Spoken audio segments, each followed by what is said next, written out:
Good afternoon, Karen. How are you today? Well, you know, nurse, I just got diagnosed with rheumatoid arthritis. I know that I wake up in the morning and I'm in pain and I'm stiff and my joints are constantly swollen and red and they hurt. And I'm starting to get nodules on my fingers and on my toes. And I just, the constant pain, I'm exhausted. And it's really affecting my life now.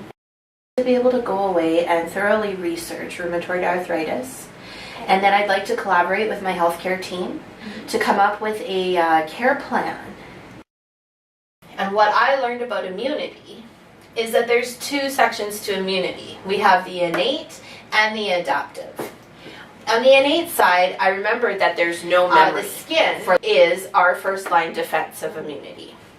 And under our second line, we have internal defenses such as phagocytes, natural killer cells, inflammation, and antimicrobial proteins.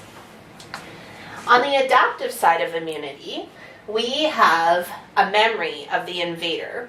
It's considered to be the third line of our defense, and there's two branches. There's our humoral and our cellular.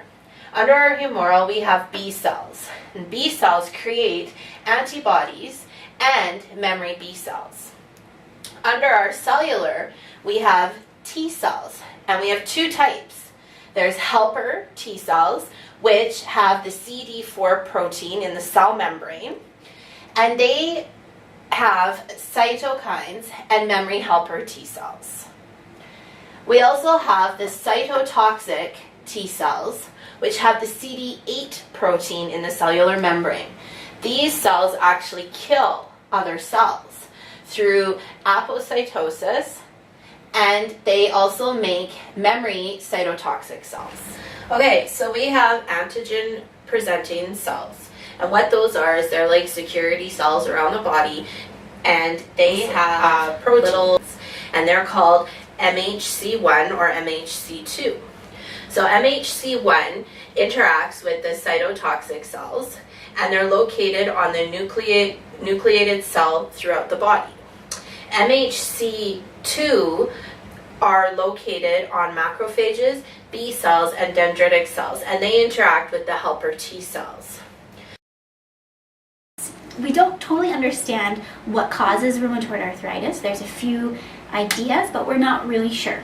But it is thought to be an autoimmune disorder, meaning that the immune system attacks its own cells. So if we have an antigen-presenting cell with an MHC complex, and it actually presents self-antigen, but the immune system, for whatever reason, sees it as foreign, what's going to happen is the T cells are going to be activated, and they're going to release cytokines. And those cytokines involved in rheumatoid arthritis, there are many, but some of them are tissue necrosis factor alpha, interleukin 1, and thrombospondin 1. They're all very pro-anti-inflammatory cytokines. They cause inflammation. We know from physiology that inflammation releases more cytokines that cause phagocytes to come to the area.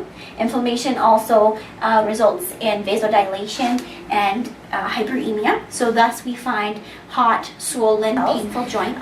Also, these cytokines that are released from the helper T cells are going to go to the B cells and encourage B cell proliferation, more antibody proliferation, and memory cells to be produced.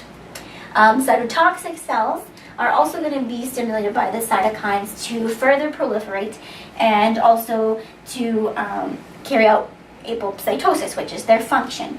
Only in rheumatoid arthritis, they're actually going to be degenerating the bone cells and the cartilage cells. Now, this is the body's attempt to try and maintain homeostasis.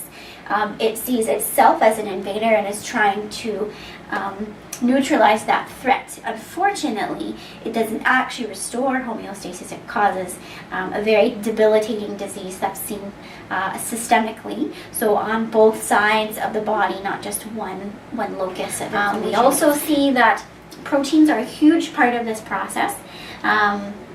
So we have proteins like the MHC complexes that are interacting with the CD4 and the CD8 proteins. Both of those are embedded on cell membranes. So again, our key concepts of homeostasis, cell membranes and proteins are very important.